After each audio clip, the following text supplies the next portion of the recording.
My name is Natalie Yahr. I am a graduate student studying journalism at the University of Wisconsin-Madison, and I wrote this story about immigrants in detention in Wisconsin as a freelancer for the Wisconsin Center for Investigative Journalism.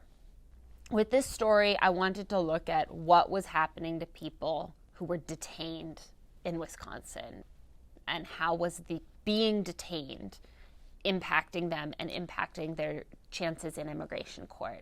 I looked at various data about people in immigration proceedings and people in immigration detention. What we find is that immigrants in Wisconsin who had lawyers were more than 6 times as likely to be allowed to stay in the U.S. as those who did not have lawyers.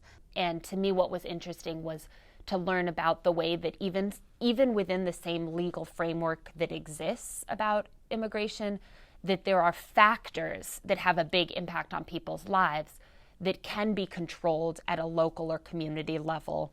When I needed to figure out if this was even a story that I could get sources on, that I could work on, I had to make contact with one source first and be sure that somebody important for my story would speak to me.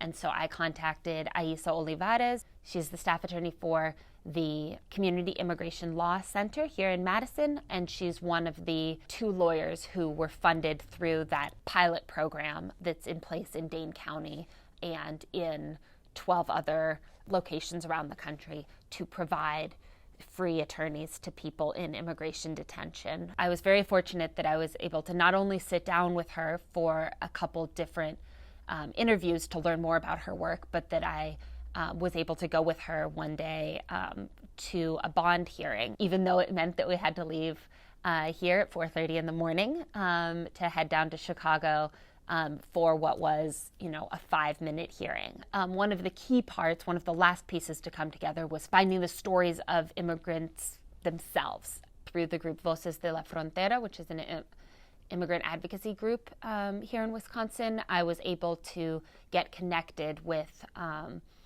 Marigeli Roman, who is one of the key sources in my story, whose husband was, at the time I first talked to her, detained in immigration detention. After her husband had actually gotten out of detention, I was able to go meet her in person, meet her husband in person, and follow their family around along with our photographer. My job was to report the story in an unbiased sort of way where I'm listening to everyone involved and checking all my facts and making sure that I'm telling exactly the way that things are happening.